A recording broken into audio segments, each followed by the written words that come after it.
the city's website in accordance with the requirements of RSA 91-A:2, Roman number 2. Would a clerk please call the roll? Yes, sir. Chairman Michael B. O'Brien, Sr. Present. Alderman Richard A. Dowd. Present. And Alderman John Sullivan is present as well. Okay, members not in attendance is Alderman Clee, she is excused, and Alderman Chris Thibodeau, the same. Also in attendance is via Zoom, Mr. Tim Cummings, Administrative Service Director, Liz Hannum, Economic Development Director. I also have Andrew Hill Andrew Hill. from Desmond Design Management, and then Mr. Matt Downing from the Nashua City Parking Department, Mr. Dan Hudson, City Engineer, Mr. Tim Lemire from GPI, Miss Amy DeRoche for Nashua City Facilities, and Mr. Mark Saunders, Deputy City Engineer. And we are good to go, sir. Okay.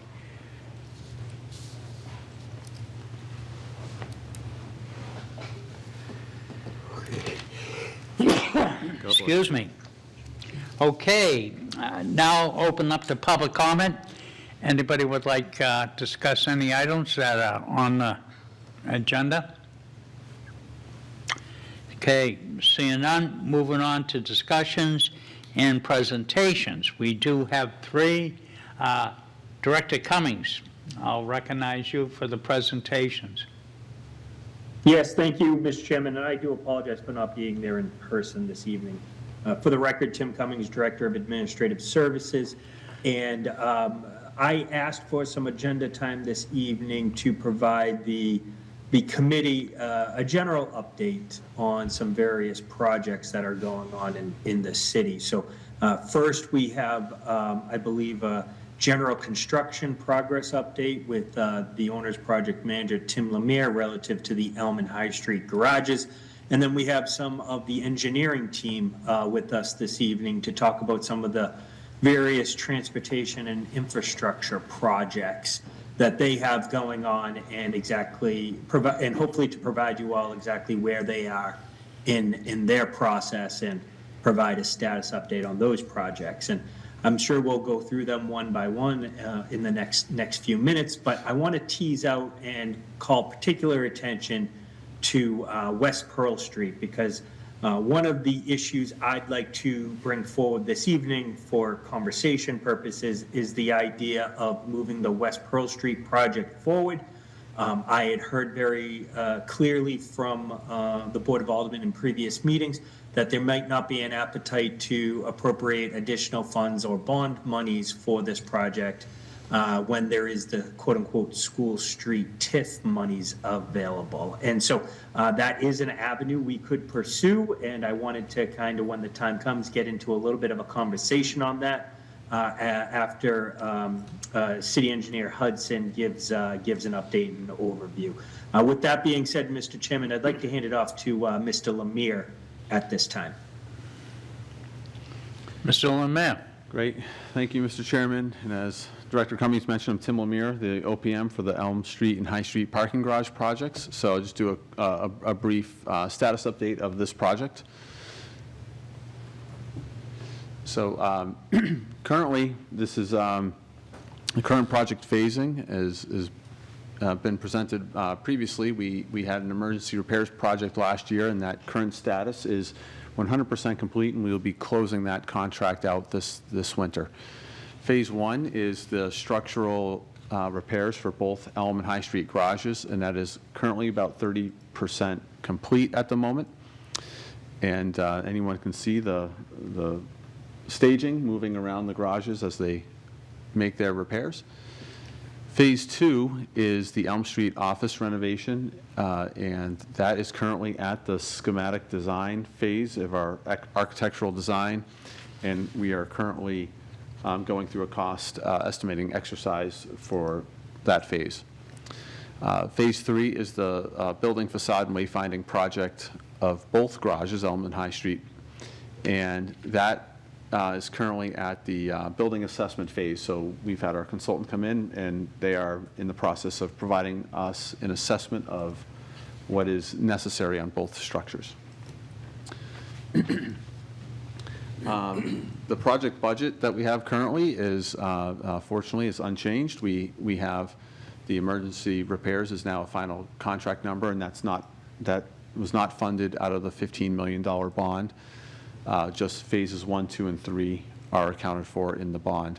And right now, the funding amounts budgeted for each phase, phase 1, 11.1 million, phase 2, 2.8 million, and phase 3, 1.1 million, accounting for soft costs included.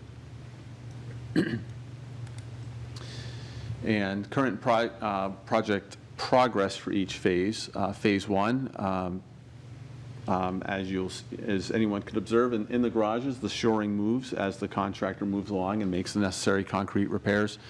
The entrance work has begun on both garages. The lighting and stairwell work will begin. The stairwell will begin this week. Lighting will begin within the month. And the drain lines are about 60% complete, more so on High Street than Elm Street, but they're making really excellent progress on that. And here are some just examples of the new drain line you'll see on the right, which is a nice bright red drain line, so they stand out and look pretty good. And on the left is a concrete repair that the contractor had to make. I brought this example because it's a fairly challenging repair up and over existing good concrete, so we're making a lot of good progress. The current progress for phase 2, like I said, we're at schematic design, so this is just an example of what we're looking at for a design potential for the new renovated parking office. We can keep going. And for phase 3, again, we're not quite through the assessment phase, so our consultant is coming in and looking at both structures and giving us some wayfinding and lighting and facade options that the city will consider as part of this project. Yeah.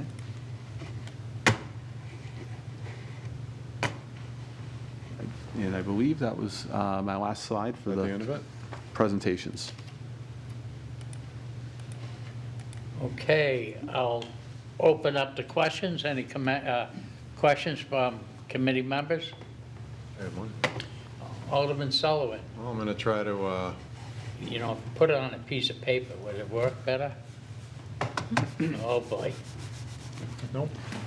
Okay, well, my question was, in regards to the parking garages, is there a plan to gate those? Is that? That's correct. A gating system is included in the scope for both garages, and it's, as the entrance work has begun, the conduits and gating systems have started their underground work, and the contractor has procured the hardware as well. So the answer is yes, and it's in progress. Okay. Great. Okay, I do have one. It's the big one. Currently, we're under budget, correct? That's correct. We are currently on budget. Okay. Yeah. And my greatest fear for the city, it's still out there, the threat of doing something and cutting back on the tax base, which these two garages are prime example of neglect. Will your organization give us help to remind us when we should do inspections and, because I imagine this repair has a lifetime to it, perhaps maybe 30 years? We can expect the use of those garages, so is it annual inspections and? Mr. Chairman, if I may? Yes. Thank you. Actually, great question. And actually, the reason why I'm chiming in is we would be looking to Andy Hill, our other consultant who hears this evening from Desmond, to help with that. as necessary as time goes on. Okay, I'm satisfied with that. It's only because I don't want it to slip through the cracks. I'm not using cracks as a pun here. But I am sure a lot of this could have been avoided if we did some due diligence. Yep. So you don't save money in the long run with this. Okay, thank you. Anybody else? Okay, seeing none, we'll move to communications. No, don't we have two other presentations? Yeah, we do. Who's up next? Oh, okay. That's the engineering folks. Do you have a, We do have a presentation, I believe it was on the desktop. Boom. Hopefully you have it, yeah, there it Okay. is, yep, thank you. Well, it's a pleasure to be here tonight. Dan Hudson, city engineer. With me is Mark Saunders, deputy city engineer.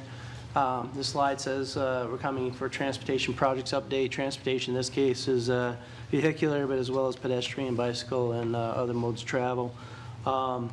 There's three projects noted on the agenda. We've snuck in a couple of additionals. Hopefully that's okay. But we thought it'd be a good time just to come in. We're going to go through these fairly quickly, give fairly broad overviews, but we're welcome to answer any questions you have along the way on any of them, or dig into more detail as helpful to you. So next slide, please. So the first project I'll address is the Walnut Street Oval project. Current status is that we're in final design. We are targeting project advertisement for construction about a year from now, January 27. This project aims to improve safety for pedestrians and bicyclists while maintaining the traffic flow for vehicles. You may recall discussion that the city received some congressional directed spending funds, which kind of accelerated the time that we needed to obligate some of those funds. They had a deadline of them, which was they needed to be obligated at the end of the state's fiscal year, which was in September. So we did that. We used some of the money for design, but then also we broke off a child project, so to speak. This child project is currently out to bid, with bids due in January. The child project is just a small portion of the overall project. What it involves is reversing West Pearl Street and removing some of the island there at the Walnut and West Pearl intersection, such that vehicles will be able to go straight from Central Street on West Pearl Street to Main Street, which we talked about for a number of years with the circulation patterns downtown via previous study. So that child project will accomplish that. It will also make Factory Street two-way, and of course, we're going to need some ordinances to that effect, so we'll be back when the new board gets seated early next year to accomplish some of those things in the ordinances. But it makes Factory Street two-way, because obviously if you're going one way towards Main Street on West Pearl, then you need a reverse couplet. So we need a direction on Factory Street. But we are, just given traffic flows, we're a little concerned about making everybody go to Main Street to make that left-hand turn, say you want to go across the Main Street Bridge. So we believe it's probably still necessary to have an eastbound direction on Factory Street as well. That's why we're suggesting and proposing that Factory Street be two-way. And then the changes in traffic patterns and directions on those streets require some traffic signal modifications on Main Street at West Pearl and Factory Street intersections. So that's the child project. As I noted, that's out to bid. Hopefully we get some bids, and we'll be looking to award that project. We'll be back with a resolution in January also, just to update some of the project agreement with DOT. Every project we have to enter in agreements to kind of update some of the funding and that sort of thing. So the next slide is just kind of a blow up. I can highlight some of the aspects of the plan if we go to the next slide. The mouse went to sleep again. Yes. Is it the down arrow?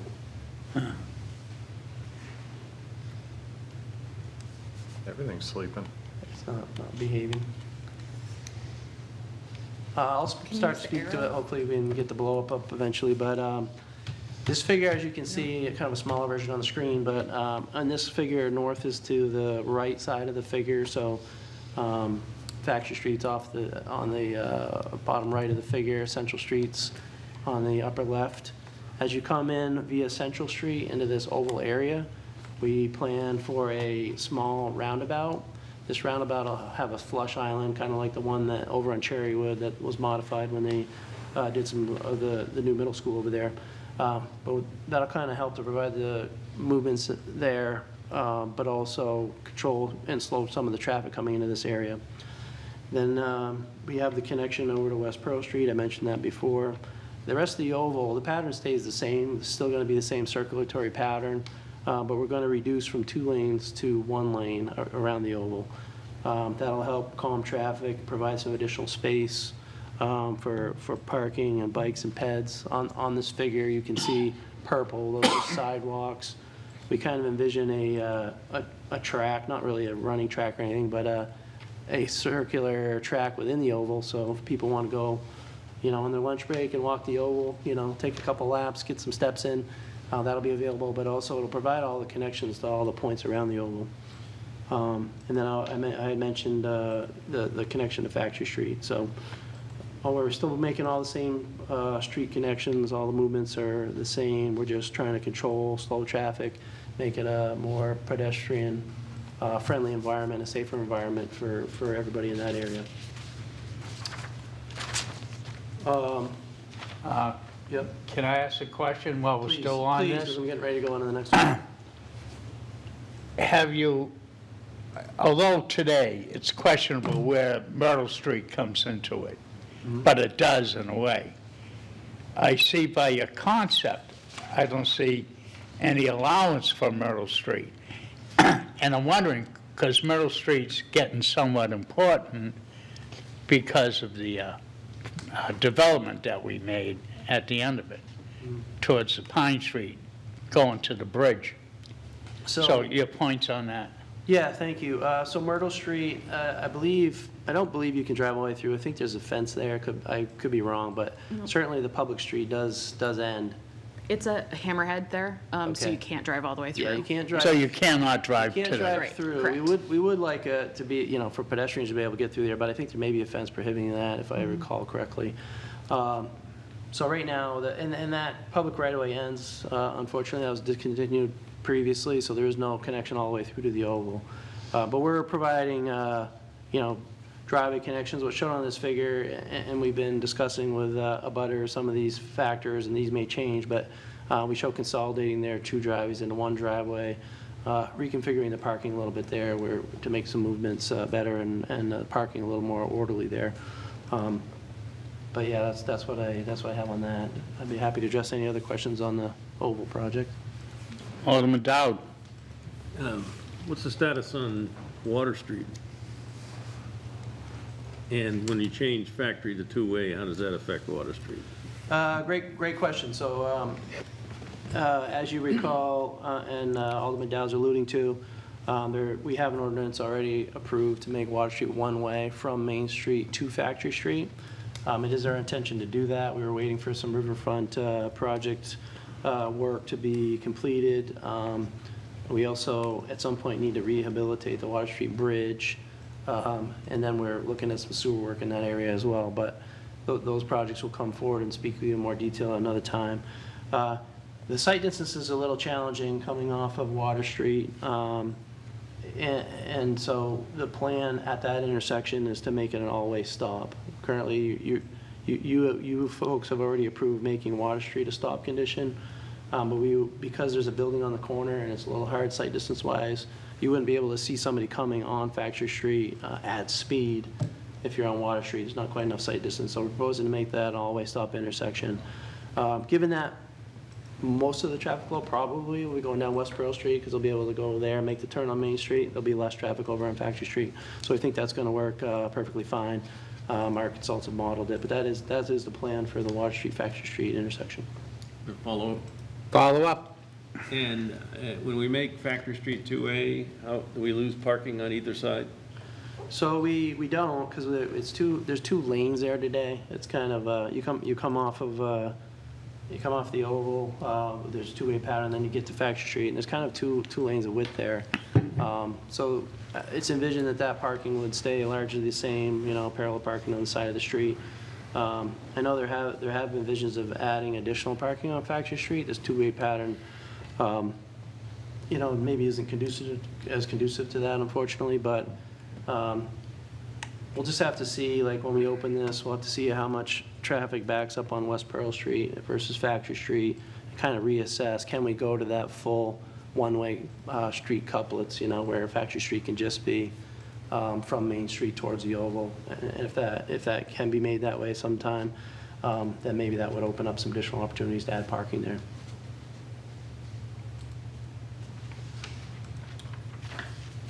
All right, the next project, as Tim alluded to, is West Pearl Street Streetscape. So this is a project that is fully designed. We had completed the design. We had advertised it for construction. We received one bid, and the bid was much higher than we had for available funding. So we weren't able to award it or proceed to construction. But we still have the design. It's on the shelf. We're investigating options to try to build the whole thing or portions of it in conjunction with other projects. So what the project is it reconstructs and widens sidewalks along West Pearl Street, provides landscaping and pedestrian scale lighting, but we do need some additional funding. Tim can speak in more detail, but there may be an opportunity to gain or repurpose some of those TIF funds towards this project, which would be beneficial. We're probably still going to need to find ways to build portions of the work under other projects. Part of the work involved repaving the street, resetting some curb. That may be work that we could do through the paving program. So we're going to have to come up with ideas on how to bring this to fruition. But if you want to go to the next slide, we can kind of just step through. I have, again, these are just for blow-ups. It's still a little hard to see, but this is down at the Walnut Street end.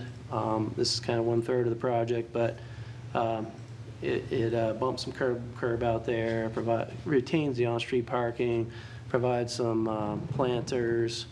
Unfortunately, this is not a nice color plan. We'll work on that for future presentations, but and then provides the lighting, you know, some benches, trees with tree wells, all those sorts of things. We can skip to the next slide. This is kind of, the next slide is kind of mid-block where the Elm Street intersection comes in.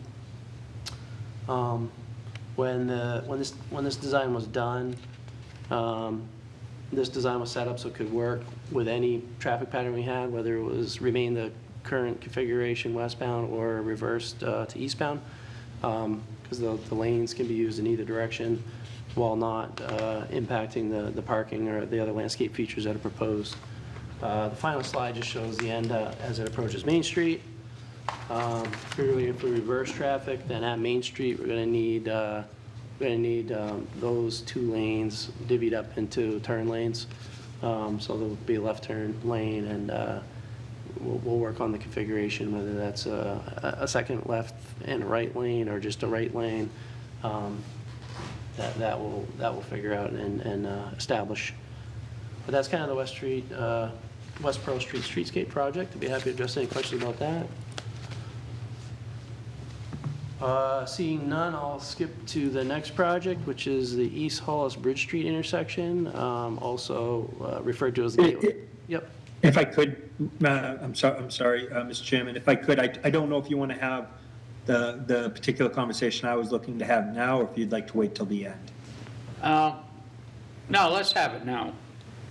Okay, Mr. Chairman, so the particular issue at hand here is, as Engineer Hudson had mentioned, we are fully designed. We have some money set aside through a prior resolution, but it wasn't enough to do the project. And we had come before the Board of Aldermen previously, seeking some additional funds, and there was some commentary at that time that there wasn't necessarily an appetite to supplementally appropriate additional funds for this project when there was School Street TIF funds available. And it is an eligible project through the School Street TIF. I've drafted the legislation. I'm inclined to try to move forward with that legislation in January. It would not be a supplemental appropriation. It would be just an acknowledgement or recognition that this West Pearl Street streetscaping project was a project that the city would be looking to do, utilizing some of the proceeds from the School Street TIF. There's just about $400,000 in the TIF that is monies readily available, and so we could look to use some of that money right now to help move the project forward. As noted by Engineer Hudson, they're getting ready to go out for construction for part of the Walnut Street project in a certain beginning phase. It would behoove us, and we could definitely achieve some efficiencies if we were to tag on to that construction effort. I don't want to miss the opportunity to do that. I believe he's going to be looking to proceed in the spring with that. I defer to him. I don't want to put words in his mouth. But if we wanted to move forward, we would need to take some sort of early legislative action so we could enter into a contract sometime in the mid to late springtime. And Engineer Hudson can correct me if I got any of those details wrong. No, that's all correct. Okay, we do have a question from Alderman Dowd. Yeah, since we just collected taxes the 1st of December, is that TIF fund going to grow? It will, if I may, Mr. Chairman. Yes. There is an additional, I would say, $400,000 to $500,000 on top of the $400,000 that I just referenced. That would also be going into that pot of funds as well. So all in, you're looking at just under $1 million in the School Street TIF. Okay, I do have one. I think we said it in the past, but this West Pearl Street project is the beginning of what we hope to do in the future with other side streets off of Main Street. Is that still correct? Yes, Mr. Chairman.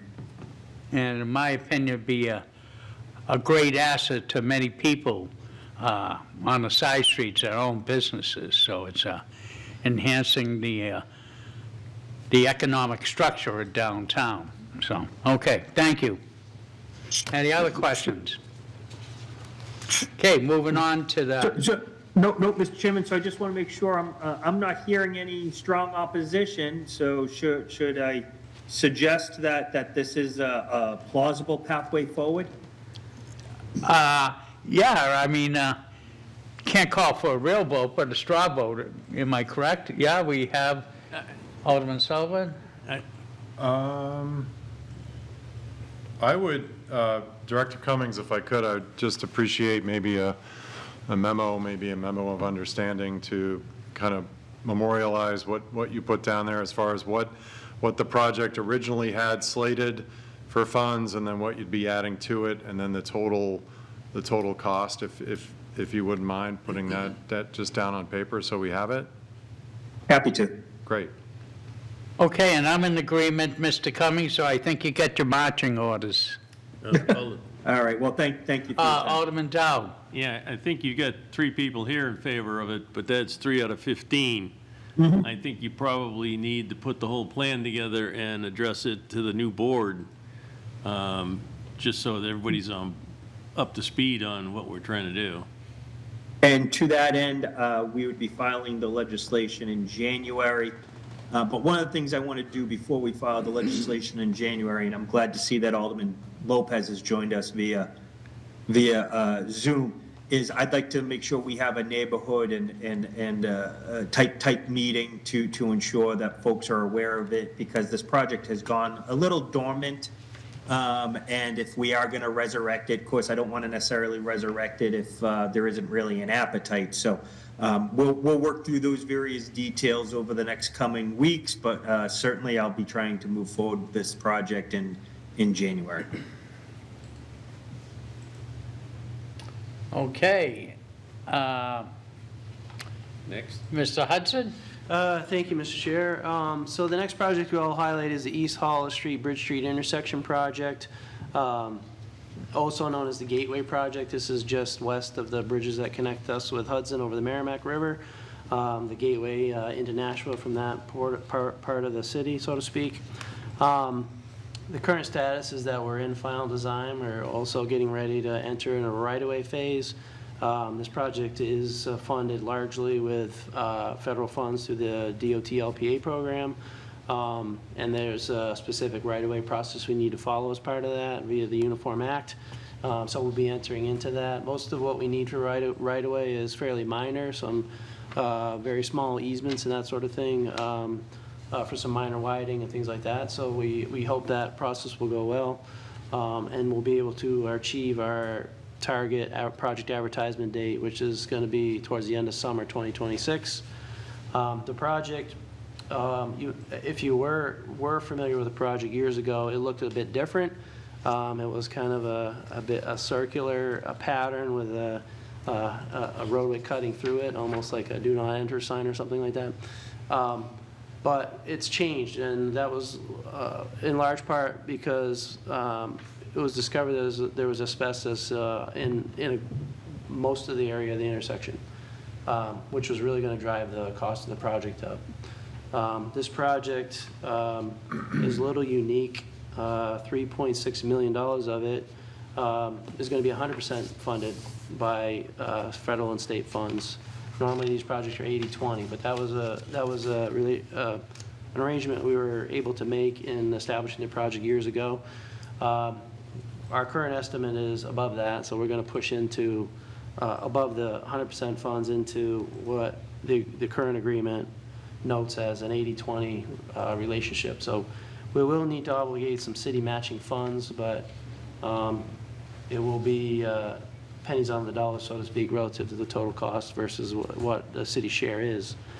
The project, as re-envisioned here, holds the same configuration. You know, we have the X pattern with a traffic signal in the middle. As it turns out, that is the most efficient way to process traffic at this intersection. But we do accomplish some things, such as improving bicycle and pedestrian accommodations. We're going to widen shoulders where we can. We're going to reconstruct all the sidewalks in the area. We're going to provide ADA ramps where they don't exist, as well as safe pedestrian crossings. There's a temporary signal that's been there a long time, but there's a temporary signal currently at D Street, and that was something that the housing development there was required to put up and bond for a permanent signal should this project not happen. But this project is going to move forward, so we're going to convert that temporary signal into a permanent signal. And then we envision creating some green space or basically improving the green space that exists there on the west side of the X intersection, the East Street side, and we're envisioning that at some point that may become a public space, small public park or something of that nature. So as part of this project, we're going to provide some angled head-in parking off of East Street, setting ourselves up for providing some parking space for people to be able to use that space when it gets developed in the future. So that's kind of the project as it's envisioned. Again, the next slide's kind of a blow-up. I'd be happy to address any questions about this project.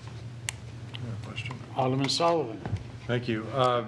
Mr. Hudson, when you look at this project, what do you see for traffic impact? I mean, I know that area going to Hudson from Nashua, et cetera, can be a bit of a headache. How do you see this conflicting with that? It's a great question, and especially as we're coming off of completing the bridge rehabilitation work. That was fairly impactful to traffic. We had to reduce to single lanes in each direction for a good portion of that work over the last couple of years, so we appreciate everybody's patience as we did that work.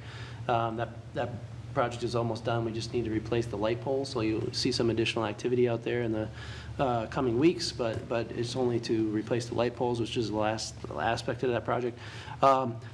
Given that we're going to be on existing alignment largely, we believe we can do the shoulder widening, we can shift people around a little bit, but the construction is not going to be as impactful as it would have been with that previous alternate where we were trying to create new routes and doing some major construction.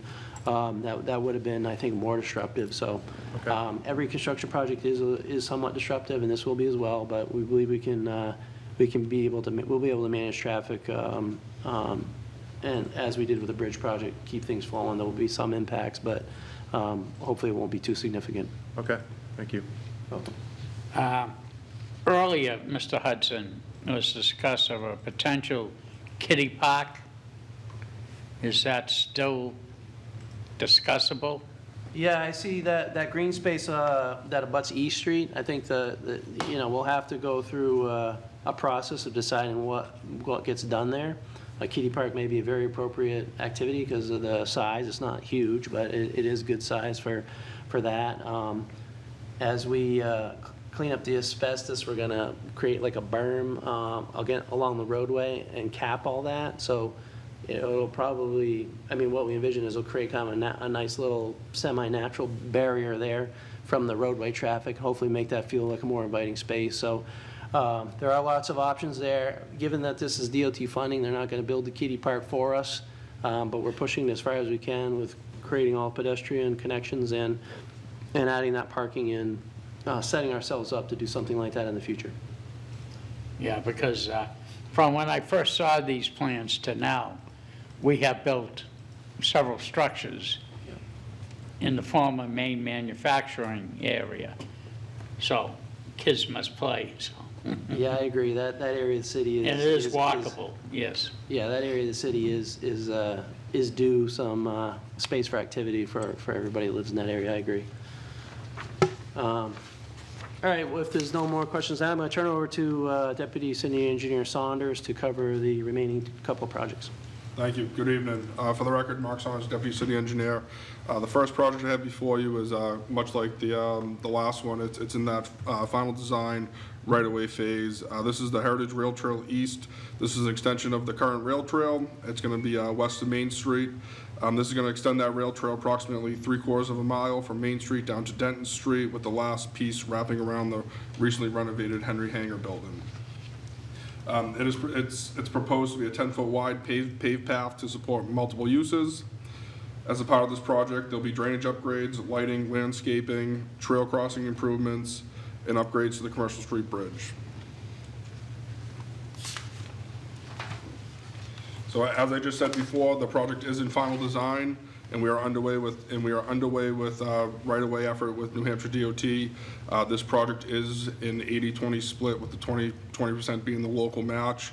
At this time, based on the current estimate, the project has funding set aside, so we look like we can move forward once we go out to bid. And with that, the next slide is, if you guys have any questions, I'll happily answer it on this project. Not a member of the committee, sir, sorry. At the end of the meeting, there will be an additional public comment, and please come up and express at that time. Thank you. Any questions from members of the committee so far? Okay, carry on.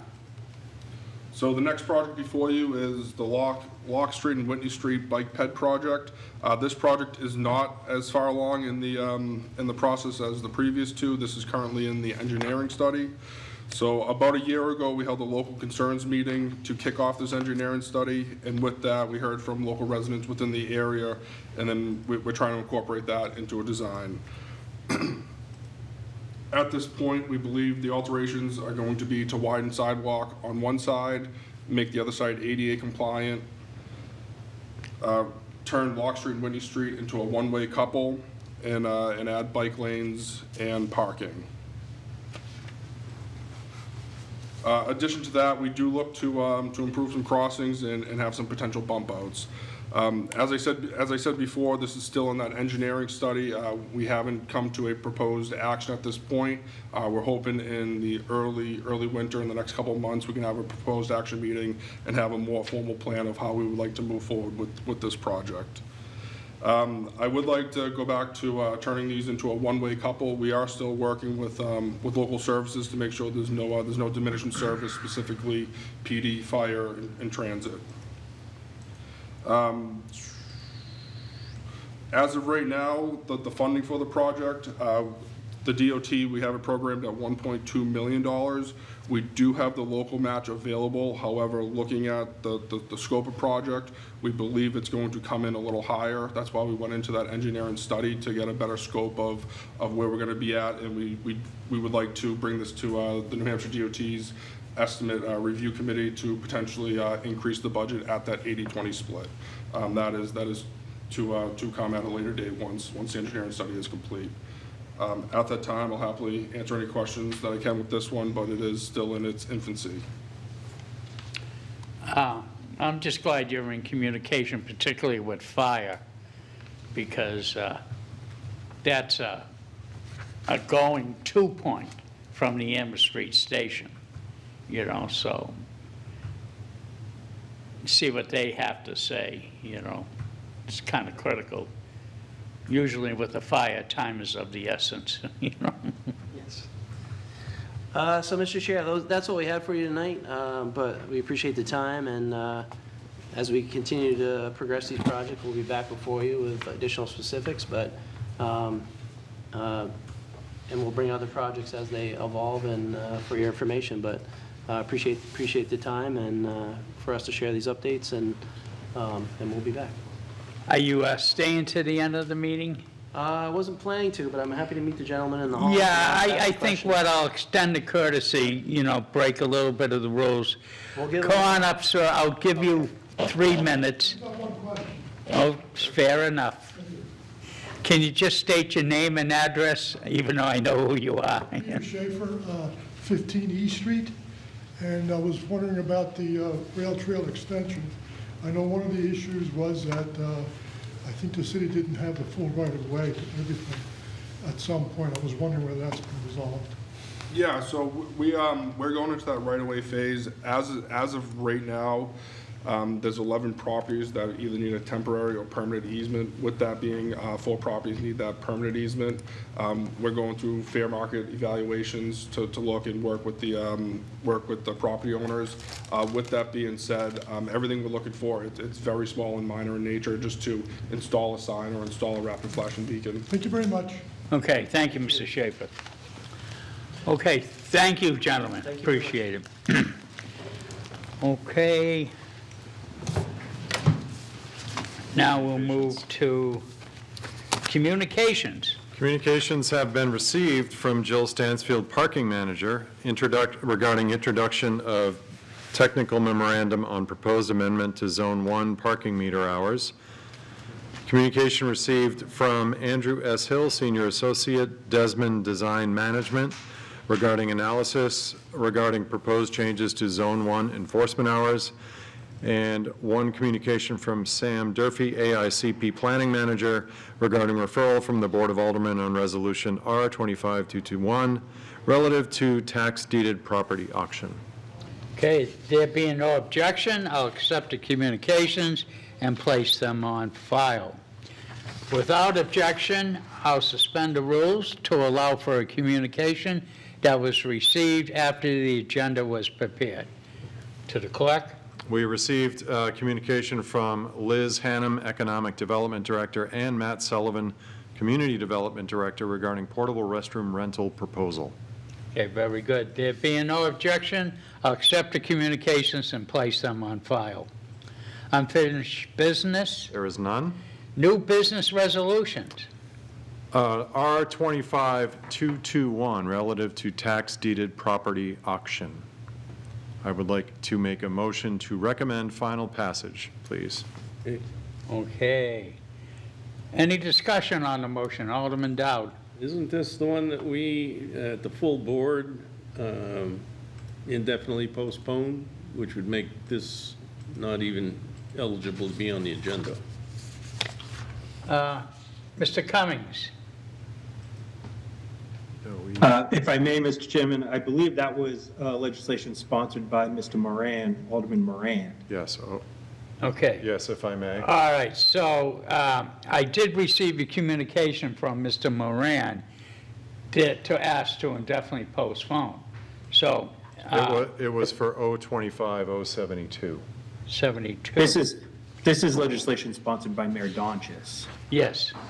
Oh, all right. So, they're two different.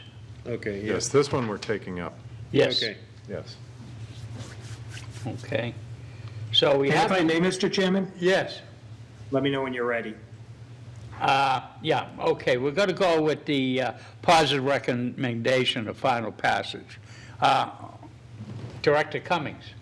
Yes, thank you. There's a piece of property I want to call to the body's attention, 35-41 East Hollis Street, what is sometimes referred to as the quote-unquote headlines building. I would offer to this body that we amend the legislation to remove this property from the legislation at this time. We could always file another piece of legislation later on if the time is appropriate to auction it or dispose of it however we'd like, which I would recommend be an RFP. Thank you. Okay, what is that street address again? Yes, Mr. Chairman, sorry, let me just pull it up here. It's 35-41 East Hollis Street. Okay, I can make that motion.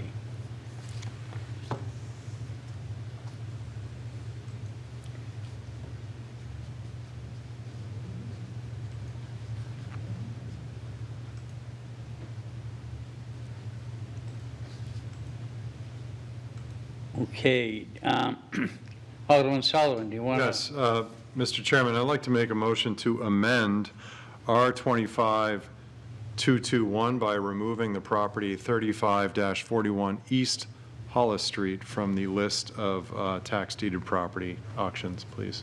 Okay, any discussion on that? Okay, seeing none, call for the vote. All those in favor of the amendment say aye. Aye. Opposed, motion carries. Now we'll need a new vote, new motion on to recommend final passage of R2521 as amended. Do you have that, Alderman? Yes, I'd like to make a motion to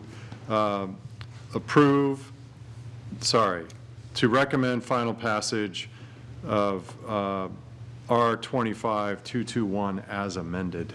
Okay. Yes, Director Sullivan. Good evening, Matt Sullivan, Community Development Director. I don't want to ask for an amendment per se, but I want to just take an opportunity to offer a brief comment on 3 properties on this piece of legislation. The first being 3 to 5 Curtis Drive, the second being L Narrows, and the third being L Irene Street.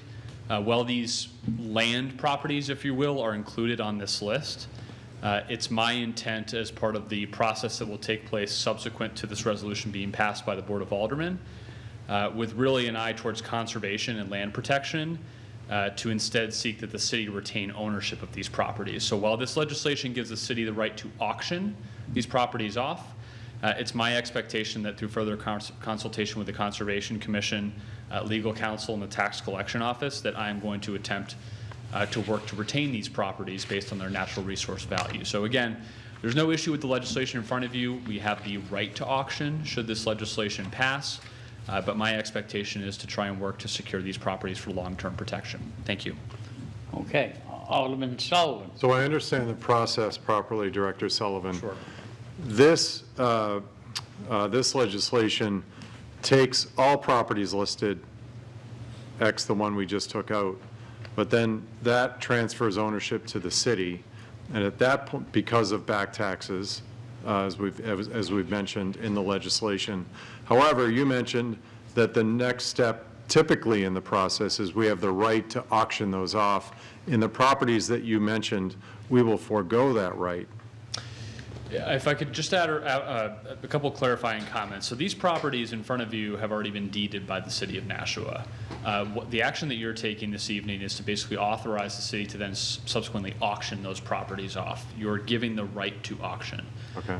We could, through internal conversation and further review of these properties based on either their economic development strategic value, their conservation value, or some other public benefit reason, we could ultimately choose not to proceed with auctioning the properties off. You're simply giving the city the ability to do that. Okay. And so it's still an important action. I have no objection to those 3 properties being included, but we do believe that there are limited development potentials of those 3 properties, and therefore they might be a good fit for the Conservation Commission to hold on to, or the city proper, subject to further confirmation, of course. Okay.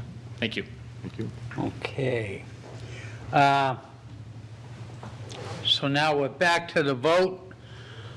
on R25-221, which is to recommend final passage as amended. Any further discussion? Seeing none, call for the vote.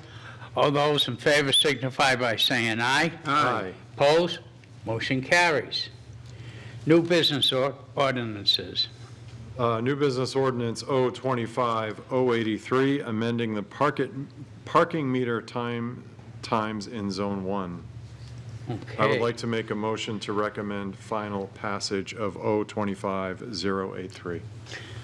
Okay, Alderman Lopez, this is your bill. Can you introduce it?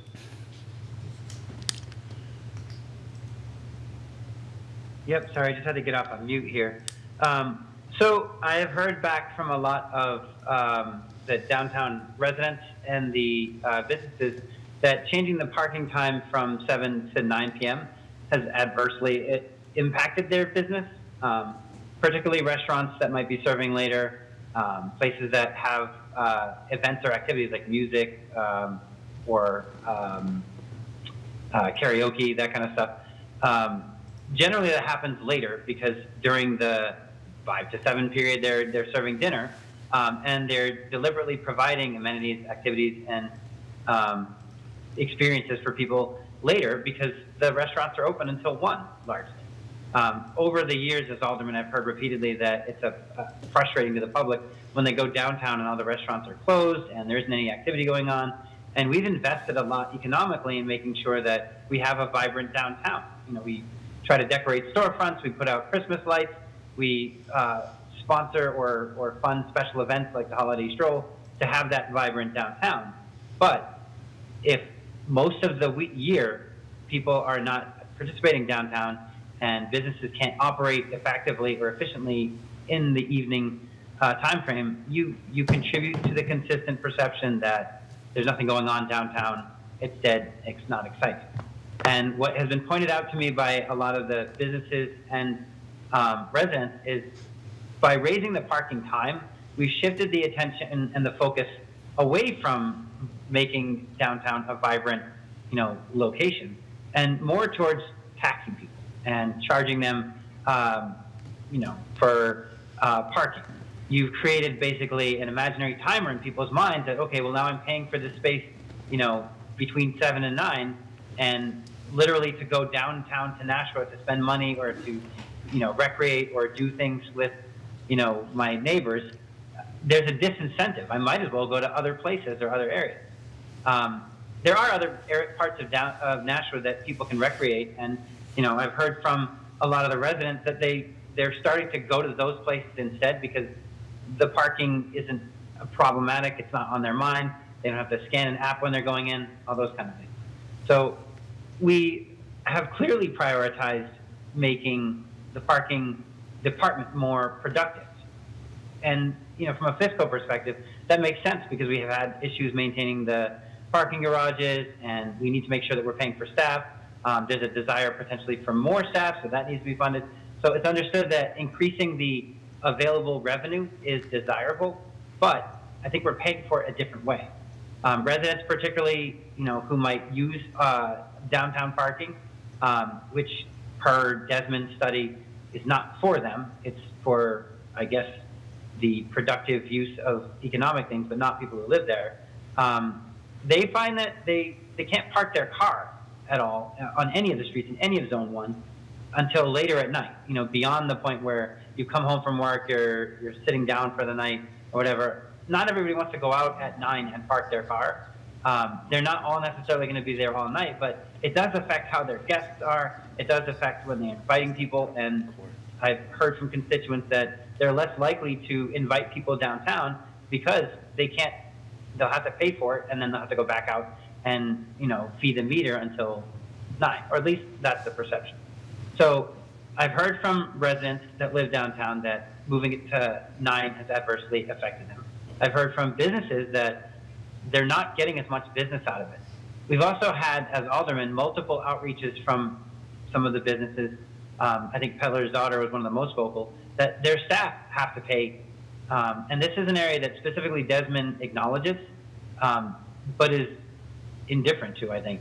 They don't look at staff working downtown to operate the businesses that we're relying on or to create the experiences or all that as desirable. They find that they're exploiting parking by trying to park somewhere that's proximal to their business location that they'd be able to walk safely to later at night.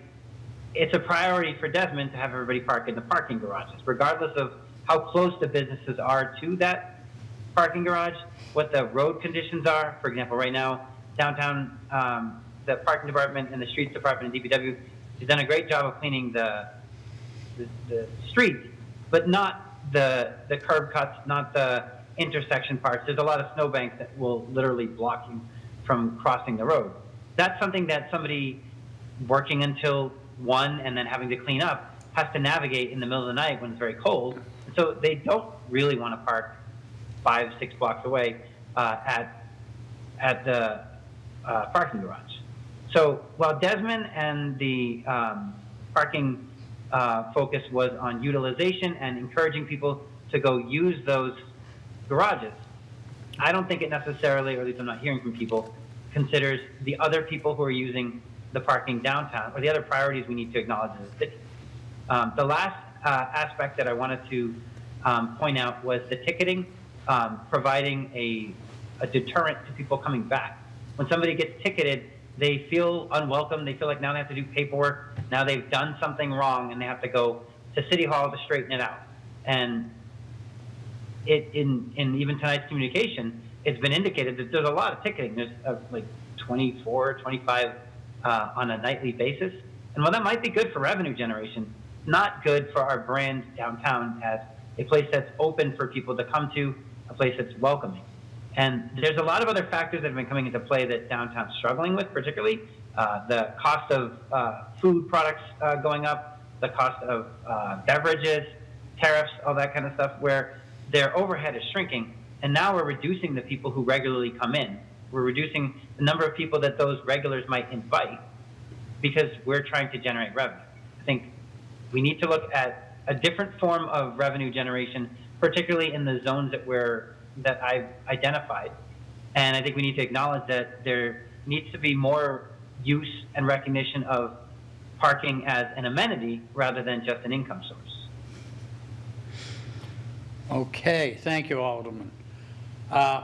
Ms. Hammond, Director Hammond. Yeah, I think we have Desmond here to talk about exactly what the study was for. But we were asked to provide a fiscal note for this legislation, and we wanted to understand, we don't quite have a year of data yet, but we reached back out to Andy Hill to look at utilization and at turnover as well, because turnover is really important in keeping a vibrant community. But I'll let Andy kind of go through what he found and what the recommendation is. Mr. Hill, welcome. Thank you. For the record, I'm Andy Hill. I'm the Director of Consulting Services for Desmond. And we are the folks who authored the parking management plan that's being slowly but surely implemented out in the downtown. One of the recommendations arising from that was to increase both the rates for Zone 1 as well as the hours of enforcement. And we had some very good data and some very good scientific reasons for doing that,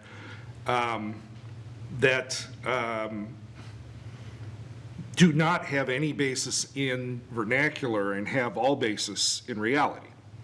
When we were doing our initial analysis and checking baseline conditions across the downtown, particularly in the Zone 1 meters, which are, to be very clear, the curbside meters up and down Main Street and a handful of meters around the corner from Main Street, where the vast majority of economic activity is occurring.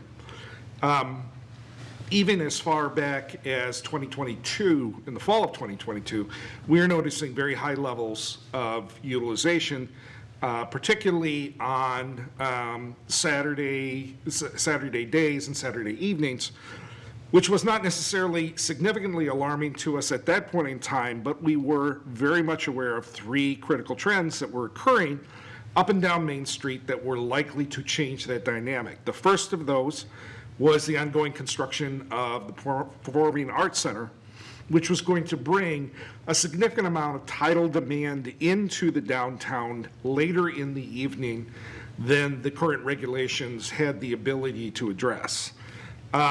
We were also aware of a significant number of both in-process and planned residential projects that were happening within the same area that were, again, going to increase the amount of demand for parking later and later into the evening and on the weekends as well.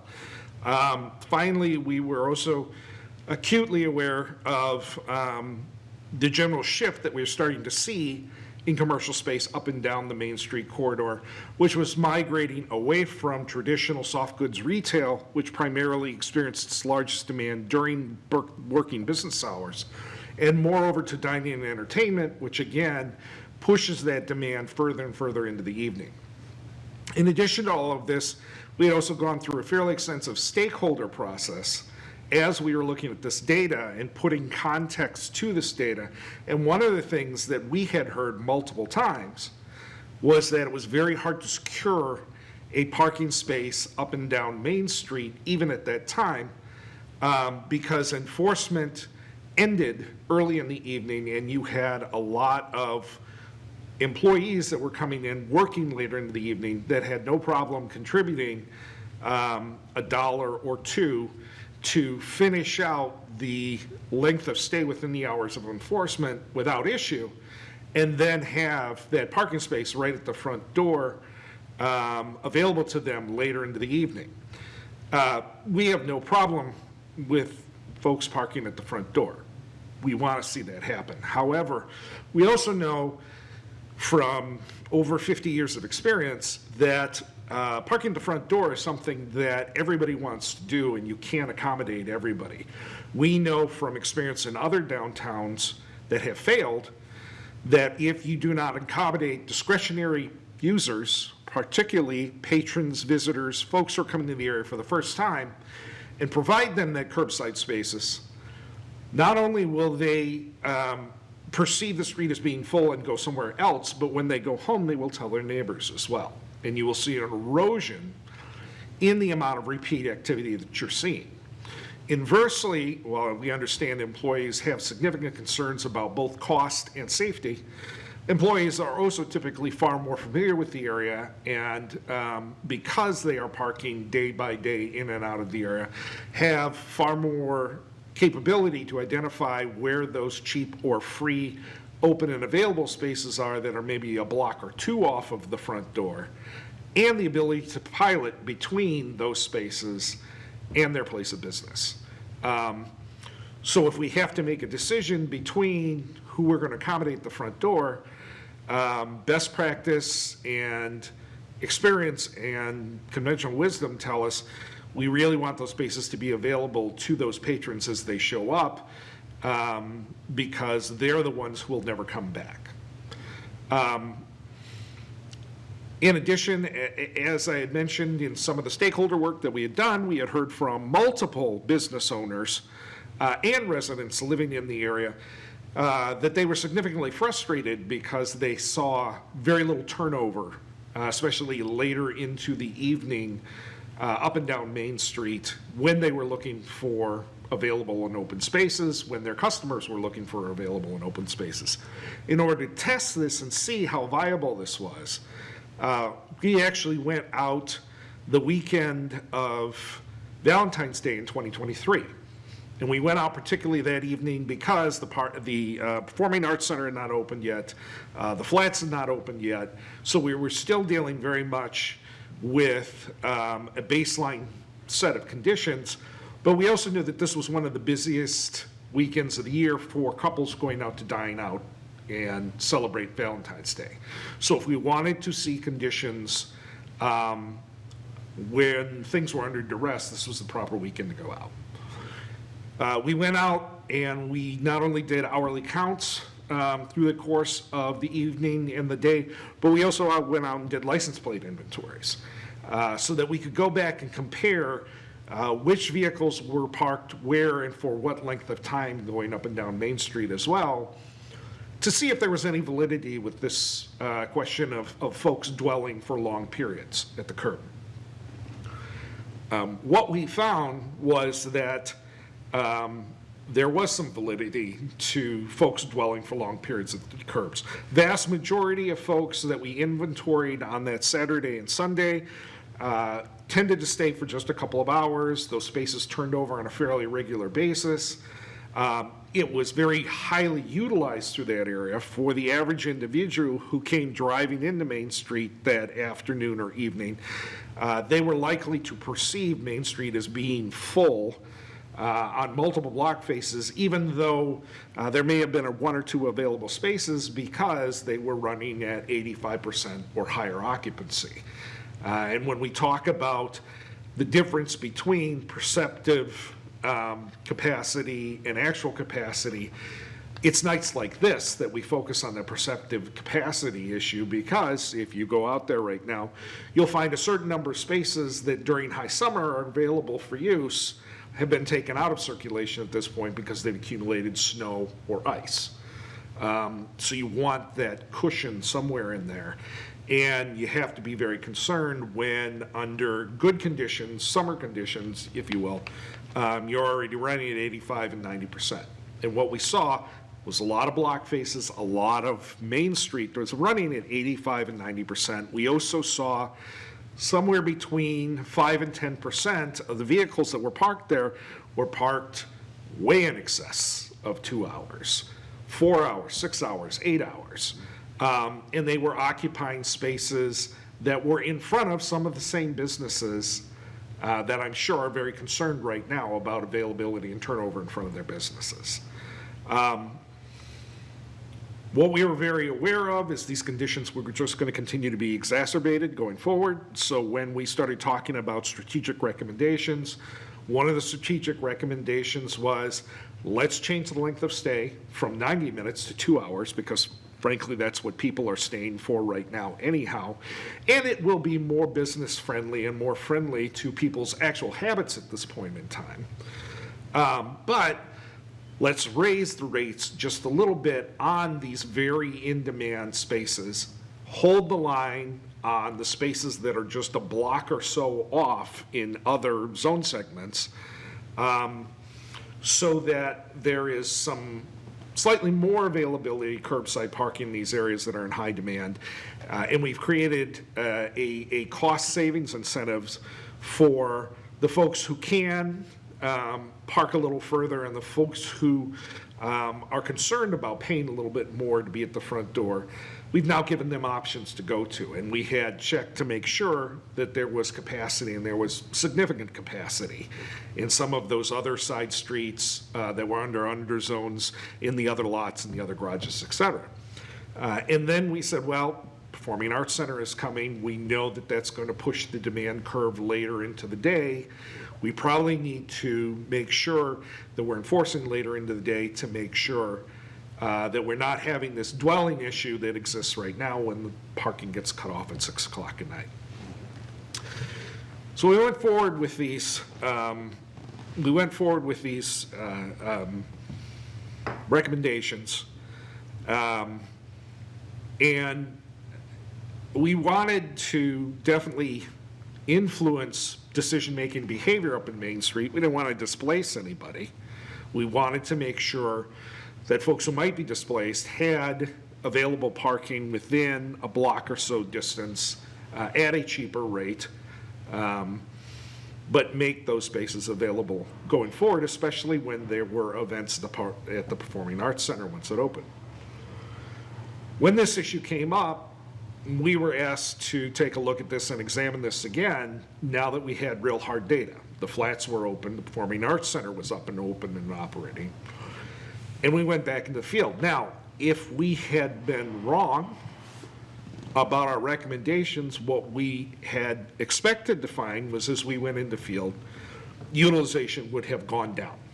We would have driven people away. we set the rates too high, the enforcement was going too late in the evening, people were having bad experiences, they were going back and telling their neighbors about it, and they were not coming into the downtown anymore. What we actually found through a series of observations, first test observations early in November, and then longer observations the following weekend, was utilization had grown explosively up and down the main street.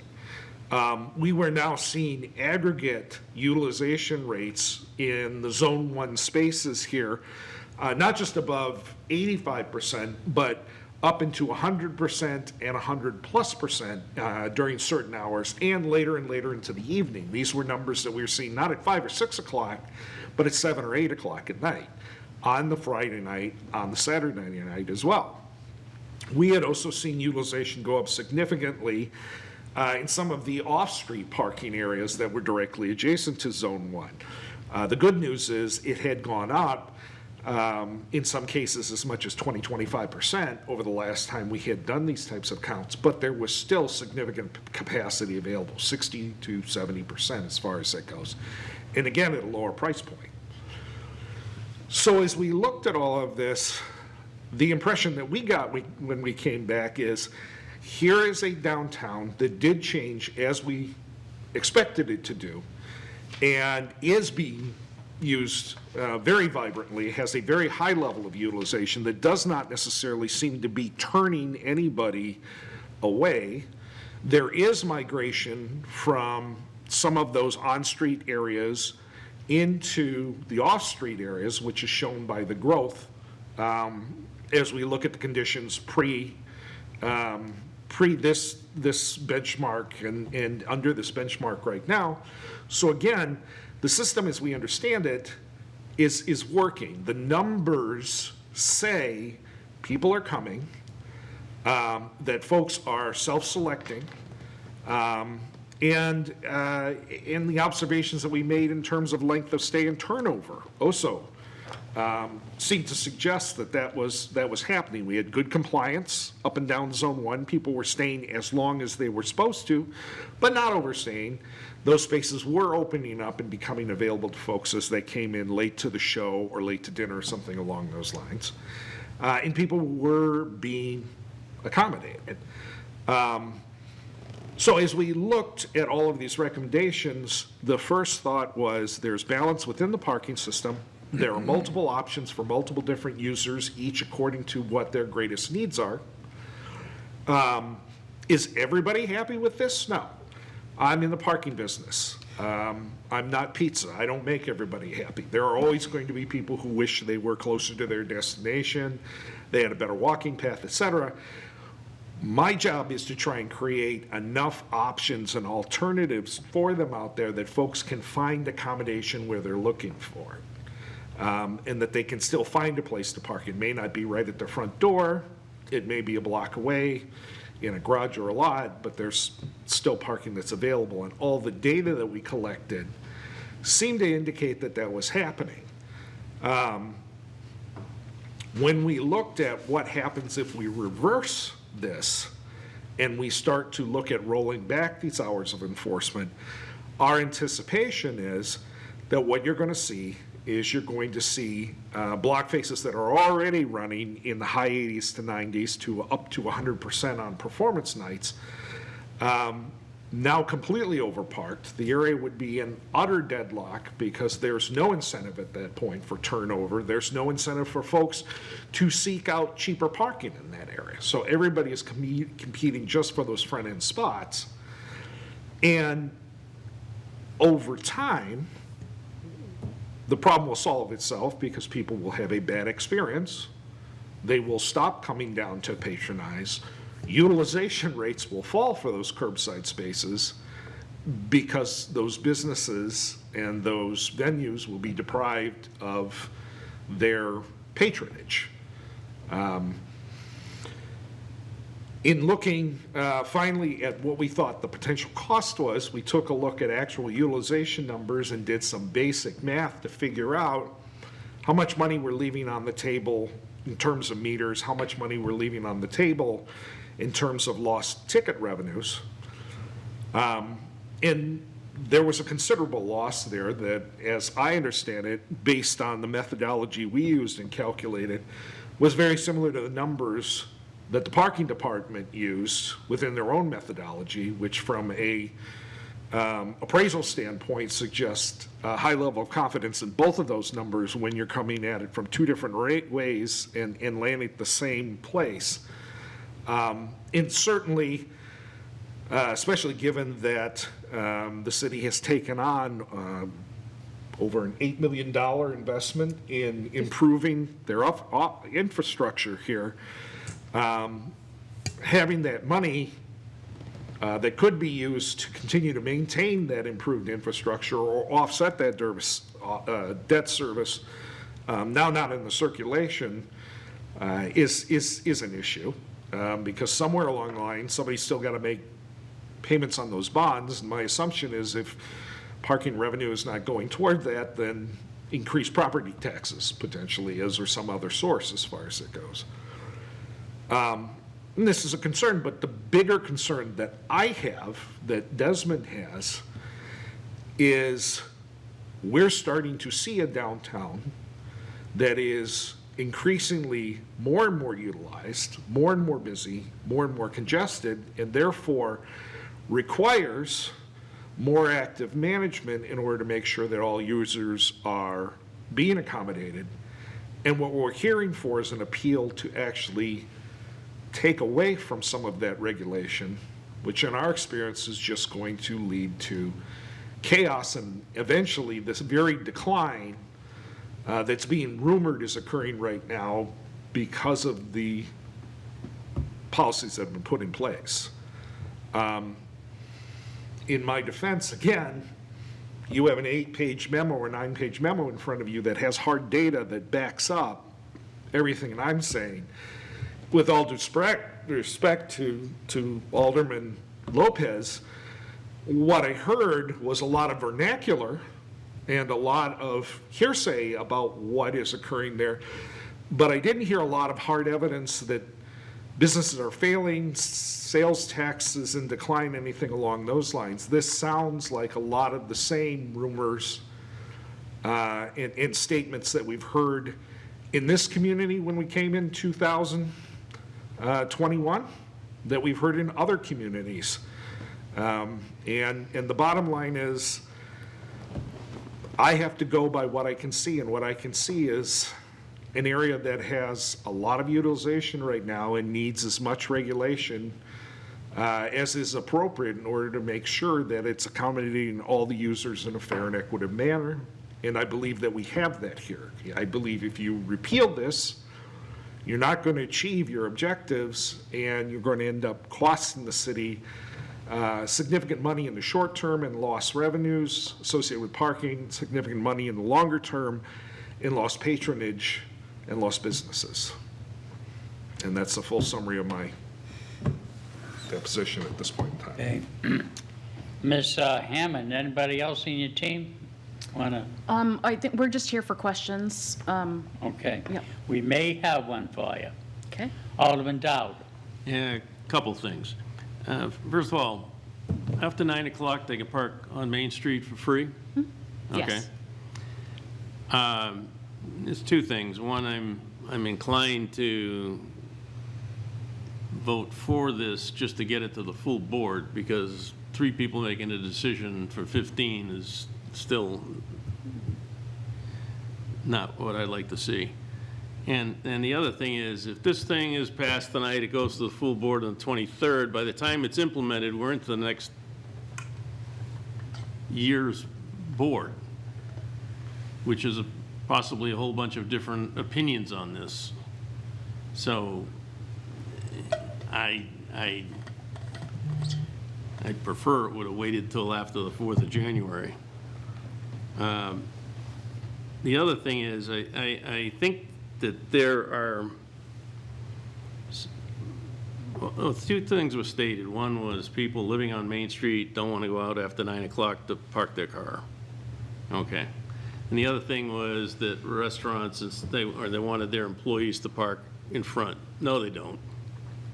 None of them want their employees parking where customers can park. some of the concerns I've heard was, which I hope is by what we had discussion earlier, was people, when they get out late at night, are concerned about walking into the parking garages. And I hope with the increased lighting and perhaps even the additional security, we can alleviate that concern. But I think the people that live on Main Street, perhaps we could give them a tag that says, they live on Main Street and they can park at 7, and the enforcement will not ticket them, So I think there are some nuances to help solve this problem without going a full repeal for the whole area. And I think that requires further discussion, and I'd hate to make changes here when, we have significant other colleagues that will probably want to weigh in on this, so it's going to go to the full board, and the only way it does that is if we approve it. So I'm inclined to approve it, to get it to the full board so we can have a full discussion at that level. I understand the revenue piece, Yeah.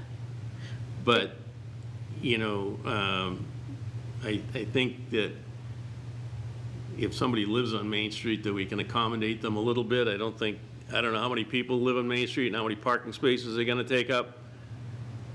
I'll tell you, this morning, I went down at 7 o'clock this morning and parked on Main Street. There wasn't a car parked anywhere. And so I don't know how many people are parking overnight. If they do, they leave awfully early. I just think there is more to this that needs to be discussed. If I can just clarify. Yeah. So if this legislation does not get approved tonight, it still goes to the full board. It Correct. just says not recommended. It's not So it still recommended. has to be voted Yeah, I on got it. at the full board level. So either way, it would be a discussion, something that could be brought up in the full board. The other thing, we have talked about a potential employee discount kind of program, but we wanted a year's worth of data to at least be able to understand what that looks like. And managing that kind of program is going to be extremely cumbersome on our enforcement staff. So we have to really come up with a good plan that won't make it incredibly hard for them to do their jobs as well. So we have plans to look into that in the 2026. Yeah, I would like to jump in here. I'm under that impression, too. All committees make a recommendation to the full board. So that's why exactly it says in your initial, to recommend final passage, which is the positive motion, which everything comes under the positive. But if this committee does not recommend it, the committee can be overruled by the full board. Okay. Alderman Lopez. Yeah, I just wanted to correct a couple of things because I know I kind of went on. So I didn't want to try pulling personal privilege when I can't literally stand up in the room. But a couple of points to make is people can't park overnight downtown because there's an overnight parking ban. But people who are living downtown aren't all on Main Street. So you could be talking about somebody at Cotton Mill or Clock Tower who might be interested in going downtown, but not be interested in driving there and back and having to park their car after 9 p.m. to do it for free. So there are a lot of people in the adjacent neighborhoods who live downtown who use downtown as a location, who invite people downtown. Oh, I live just a couple blocks away. They're still going to drive, especially on a night like tonight. The example that Desmond brought up, Valentine's Day 2023, this is 7 degrees out, right? So looking at basic context, you would understand that people are probably going to stay in place a little bit longer on that kind of a night, but also be a little more inclined to keep driving if it's really cold out and they're not sure they want to go out and walk around and do all those kind of things. So while data is useful to competently evaluate it, you do need to look at context. And that's why I think it's important to clarify that the population that I'm talking about isn't exactly on Main Street. There's a lot of ancillary streets and a lot of people, for example, Loft 34 or the flats that were mentioned, that could be patronizing downtown much more successfully, but just because they live 4 or 5 blocks from, say, the Performing Arts Center, or doesn't mean that they actually want to walk there and back all the time. There's definitely a benefit to doing it on a nice summer night or a night where you want to walk, but particularly if you're going to invite friends, those friends aren't going to have additional parking. They're going to need parking. And so the concerns that I'm hearing is that people can't necessarily, or have a disincentive for going out downtown particularly, and just leave the downtown area and go to other places in the city. And this is something Desmond is welcome to actually study, because they did bring up that they went and collected more data to reinforce the position that they started with and the recommendations that they wrote that we approved. But I haven't heard anybody who's actually validated or verified. Nobody surveyed the downtown businesses and said, is this working for you or is this not working for you? I think the downtown businesses had to navigate the on-street parking that was removed due to the outdoor dining to some extent, and haven't really had a time to rebuild from that particular experience. But a lot of the debate that was being referenced earlier as just anecdotal was hundreds of people living downtown and operating their business downtown saying what their experiences were, whether we agreed with it or not.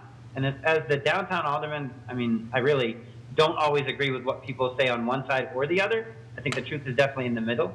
But I don't discount it just because it doesn't fit my pre-existing model. So where you have businesses that are saying this is affecting me, the least you could do if you're going to argue that you have a firmer grasp on data and the experiences of people living downtown and operating businesses downtown, elected to represent downtown, the least you could do is ask them or talk to them or evaluate them, because you've heard a lot about data and you know what are facts, but you can't use qualitative data and quantitative data without accommodating both.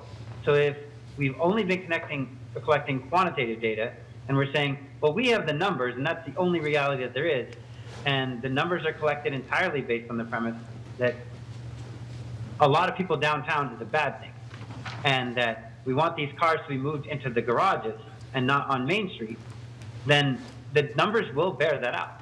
But if all of the numbers that are on Main Street and the cars that are utilizing it and the successful businesses aren't actually patronizing the businesses, and they're parking and they're willing to pay the up until 9 charging because they're doing other things, then patronizing the restaurants is not going to help the restaurants. I don't think we're seeing a surge in parking downtown because of the Performing Arts Center running its shows, but we do have a system in place that was recommended by Desmond that encompasses all of Zone 1. And a large section of Zone 1 is not proximate to the Performing Arts Center. So, and it's not even, this legislation isn't even strictly targeting when they're showing shows or the times that they're showing shows. It's effective on days when they're not showing shows. So while I agree there's a lot of more work that can be done and more studies and more evaluations, I don't think necessarily that the decisions that we made as a board actually reflect a comprehensive and insightful study of this. I think it was done before the Performing Arts Center opened. I think a lot of forecasting was done based on what people believed people would be doing, but if we're not really willing to test it and interview people and do the same kind of outreach that we did before to make sure it's working, then for me, that calls into question whether or not the premise was solid in the first place.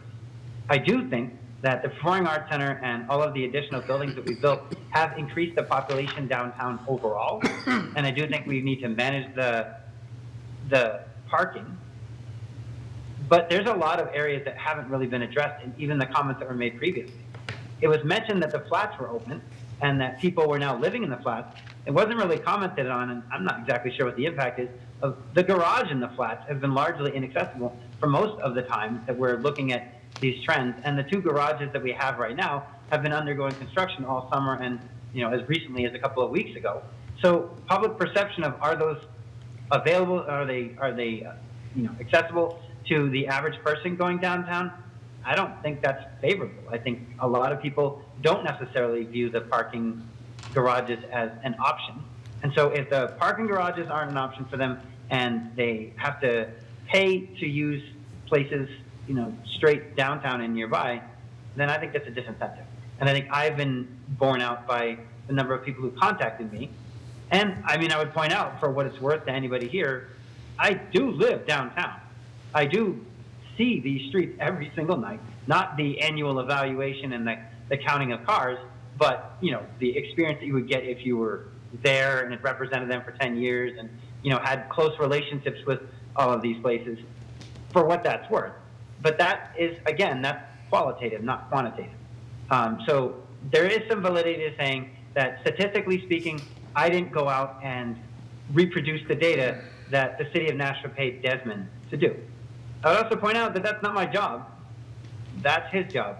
And he's paid to do it. He's not doing it because he is deeply indebted to the city of Nashville or a local resident or anything like that. It's a job he was paid to do. And the conclusions that he's reached are reinforcing the same conclusion. I would be impressed if there are recommendations to change anything. And I will look forward to that as a testament to empirical data. But I think the context matters. And I think anybody who is active downtown or even drives to and from, City Hall at night can plainly see that there's a change in the pattern. And I think we're hearing from a lot of the operating at night businesses that this isn't a good thing. The last point that I wanted to clarify, it was also mentioned that I had suggested, I think it was suggested that I had said that staff want to park right in front of their businesses. I didn't say that. I think Desmond might have suggested that or even mentioned it in their comments. What I said is that staff want to work and be able to park in proximity to their businesses. So if they're parked in front of, say, a bunch of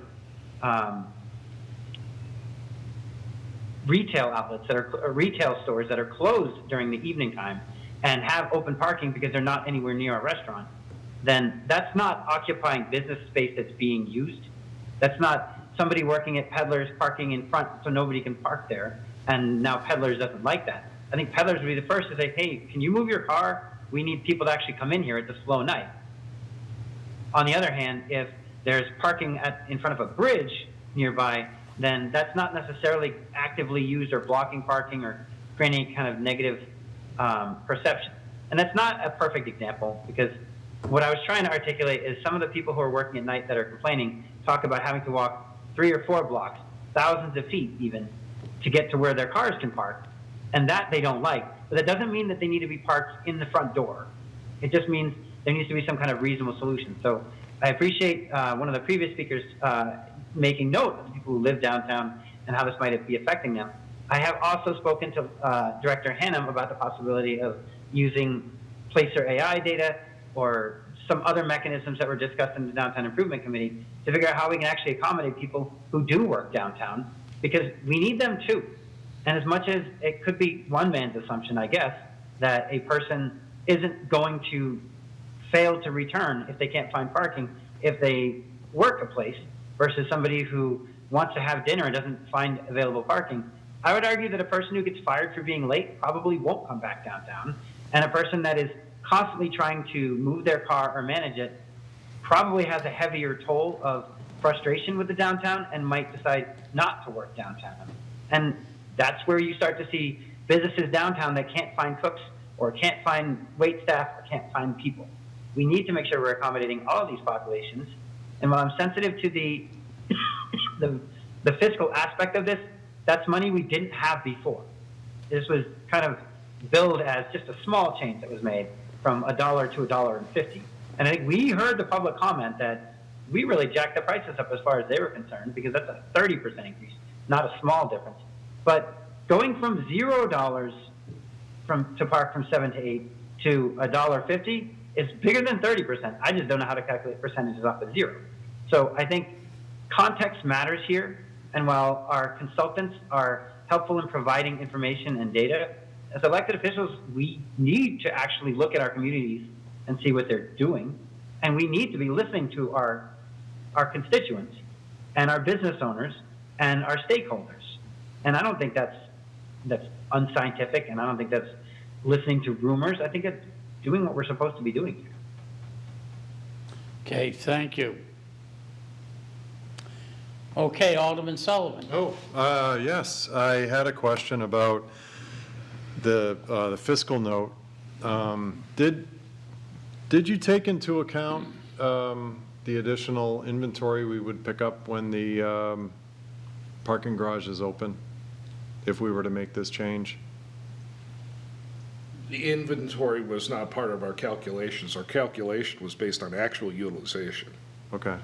So I can only assume that if there's additional inventory that's added back into the system that was not available when we were doing our counts, that would only increase either the number of available spaces to accommodate folks who have been displaced, most likely at a lower cost facility than Zone 1, but within a block or two of Main Street.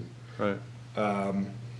Or that if those spaces are suddenly filled, that vacuum is absorbed, that does nothing but increase projected losses if you were to roll back this policy. Yeah. Okay. I have a follow-up, please. Follow-up? It's a procedural question. If we were to table this, what happens with the new incoming board? Does it just fade away and we got to start all over again at the beginning of the year, or what happens?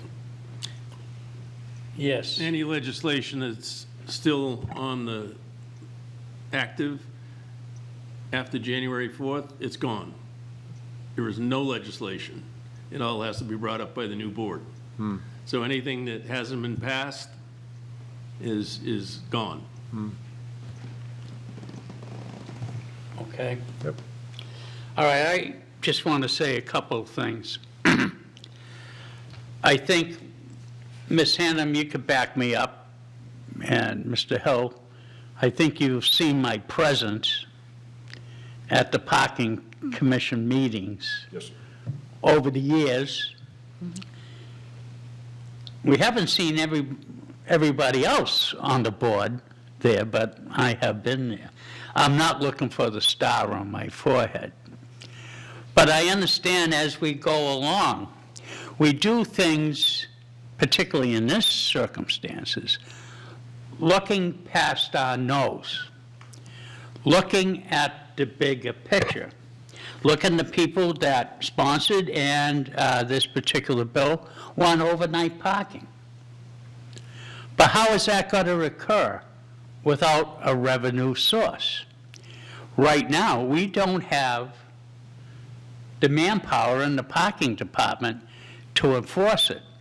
As a matter of fact, there are people, scofflaws, that are parking in our neighborhoods where they shouldn't be, and they're not being brought to, what you want to say, justice or no repercussions, because we do not have the personnel.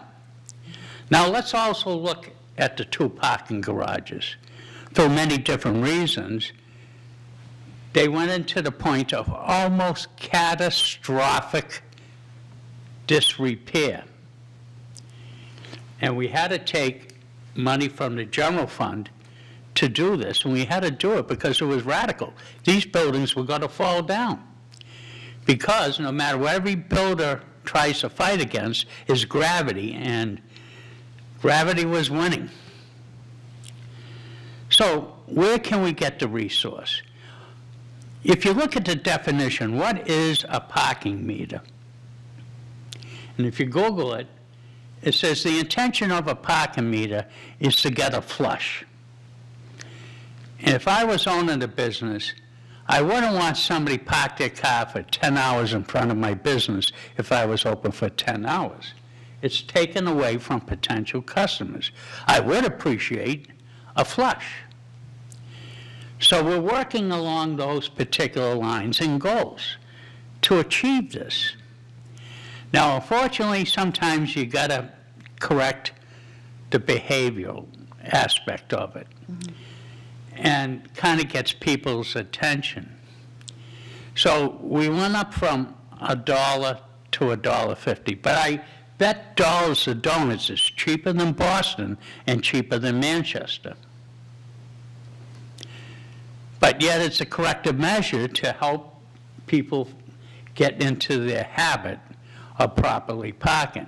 And particularly a half a block away, you're going into a different zone, and you'll find that the parking there is a little bit easier and cheaper. So, and the other thing, this was just changed months ago. It hasn't had a fair enough time to be properly evaluated. It's an opinion that has come up against it. And I'll tell you, I could talk to many people. I appreciate the alderman's advocacy for this. But every day, and us as aldermen, you know, depends who you talk to. I like it or that, or I don't like this, you know. But the thing is, particularly if you get a ticket, you may not like it. And I did. And I paid it. Even though I had my aldermanic sticker, but I did pay the ticket. It was the right thing to do. So, there are rules in everything that we do. And we got to have rules for this. And don't misassign the future. And the future is to get possibly an enterprise fund from the parking revenue to the parking department, so we can have enforcement. And so in the future, we can work to the goal of overnight parking in the city. But we can't do it if we don't have it enforcing people. It ain't going to work. So I think we got to build the army before we relinquish the battlefield, you know. So in that, and then the other thing is, I go, Mr. Hill, do you have a degree in this? No, I don't believe they hand out degrees in parking. But you look at it with a scientific perspective. We look at it and we draw from disciplines of economics, of psychology, of human behavior, as well as traffic engineering, public policy. So we're dipping in a lot of different wells as far as it goes. Well, in this, I understand the advocacy to this, but I got to go with the science, you know, and looking at it. So I will not be supportive of it. Alderman Dowd. I'm ready to vote. Okay, ready to vote. And keep in mind how you vote. This is a recommendation to the full board. Okay? And it can open up the discussion in the future of exactly how this committee feels. Okay, so without further discussion, I'll call for the vote, and I'll call it by roll call. You can call it by roll call. Okay. Okay, and that way it will be recorded. Okay. Thank you. Chairman O'Brien. No. Alderman Sullivan votes no. Alderman Dowd. No. Motion fails. Okay, the motion fails, and such will be forwarded to the full committee. All right. Petitions? There are none? We have one item that was tabled, so table it in committee. Alderman Sullivan. I'd like to make a motion to remove from the table O25071 regarding open hours for the outdoor City Hall public bathrooms. Okay. We have received a request by, oh, first, excuse me.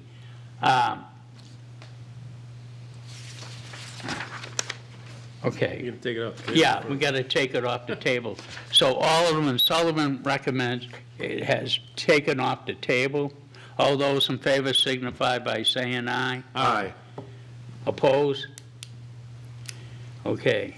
It is taken off the table and now open for discussion.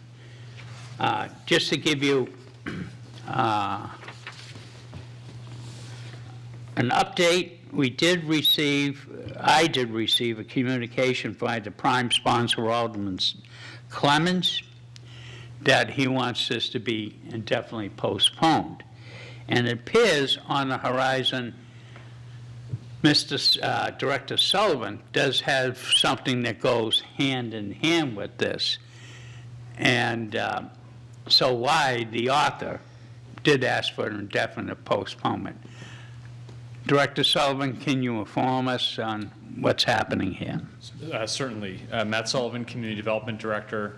And I also am, I think, joined in this discussion by Director Hannum and Director Cummings to an extent as well. Ultimately, after the committee's discussion of the legislation, and specifically some emergent discussion about whether or not the transit center restrooms would potentially be an option for accommodating public restroom usage in the downtown, I had a few conversations with Alderman Clemens, ultimately looped in Director Hannum and Director Cummings as well, certainly because the City Hall restrooms are an administrative services asset.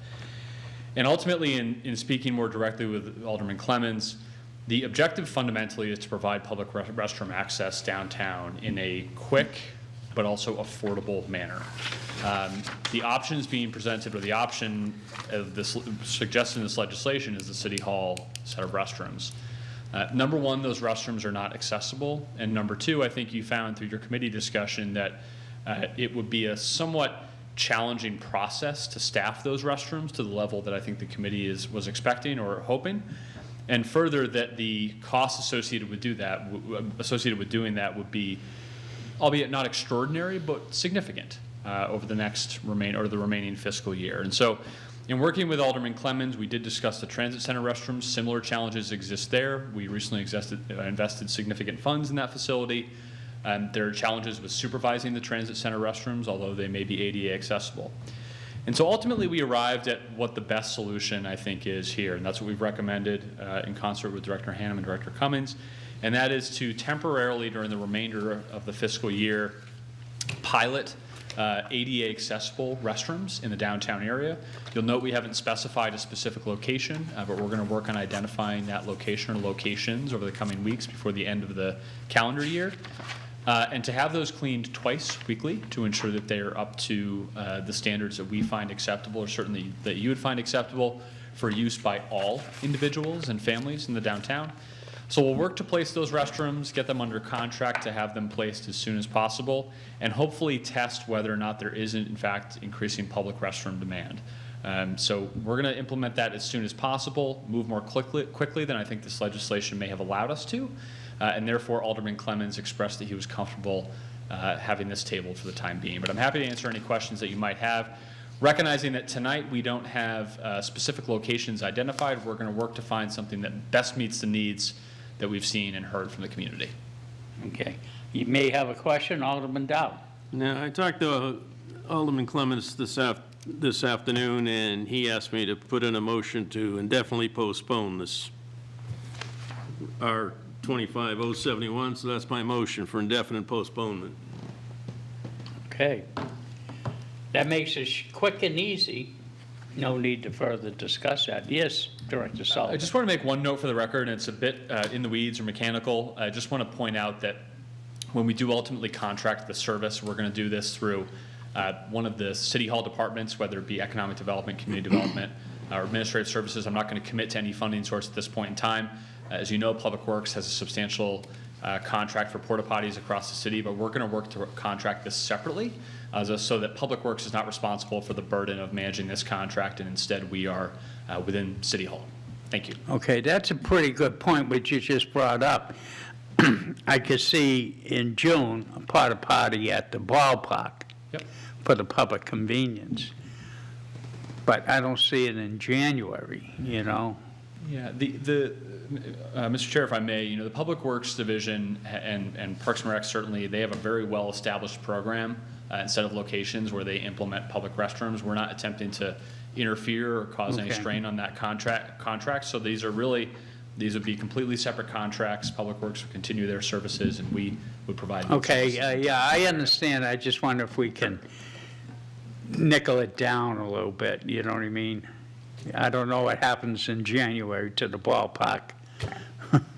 facility. No, understood. I think what's critical here, though, is that because of the fact that we're basing the deployment of these restrooms on the downtown conversation, I think Director Hannum, myself, Director Cummings, may be perhaps better positioned to deploy these assets where they're needed. That's not to suggest that Director Photo isn't, but Alderman. No, I know what you mean, O'Brien, yeah. You know what I'm saying? Yeah. Okay, thank you. And I'll Yeah, just supplement that the quotes that we did receive, there was no cost savings to add a second unit.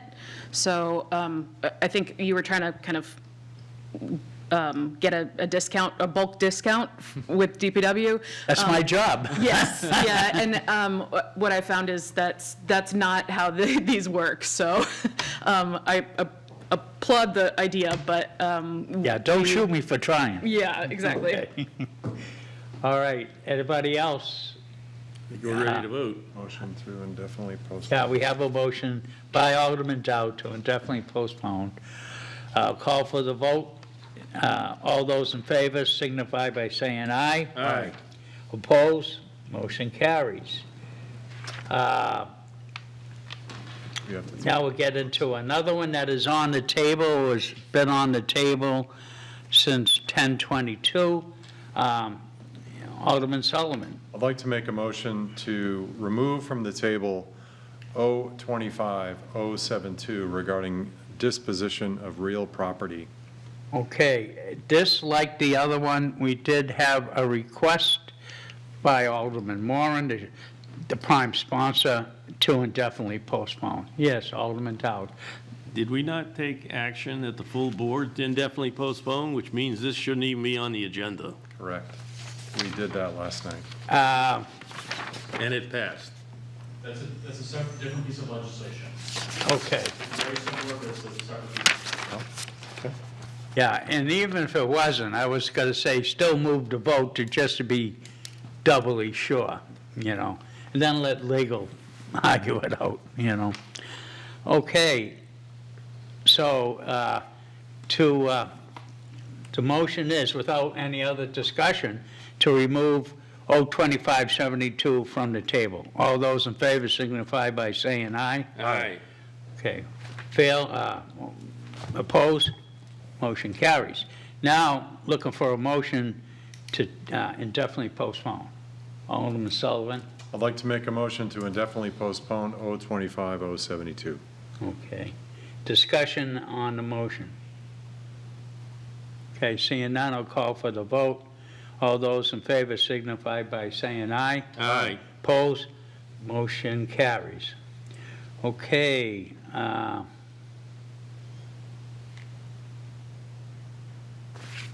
Let's see here, catch up on the paperwork.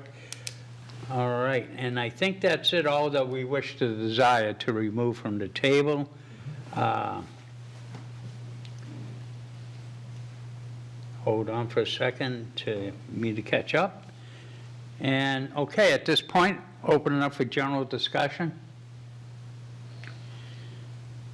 Okay, seeing none, public comment. Nobody's here, seeing none. Remarks by Alderman. Yes, Alderman Lopez. Yeah, I just wanted to thank everybody for your time. I know it's the end of the year and we're looking at, all the holidays. So I appreciate the committee taking the time to at least evaluate this. While I know it could have just waited until next year legislatively, I want to make sure that we're taking people's concerns seriously because of the nature of them. If businesses are looking at the holiday seasons and they're not going to be around next year, then I want to make sure that at least they know that I did everything I could to help them. So I appreciate the committee's indulgence. Even if I didn't get what I was advocating for, I appreciate the attention to it. Thank you, Alderman. I would like to say, I appreciate your advocacy. I admired it for years of your work of Ward 4, which includes this particular area. But perhaps maybe in the future, there was a lot of good ideas that were discussed tonight, and I think Mr. Hill we could take some of those ideas with the employee and stuff. This is a fluid document and a very fluid process that we're going in. So I say to all, please come in, and when we have the meetings with Mr. Hill, and to discuss the concerns at that particular point, and will assist us to hit the goals that we want. So I thank you, Alderman Lopez. Okay. Anybody else? Okay, Alderman Dowd, the most favored motion in the world. Motion to adjourn. Motion to adjourn. All those in favor signify by saying aye. Aye. Opposed? All right, we're adjourned at 8:55. Thank you. Thank you.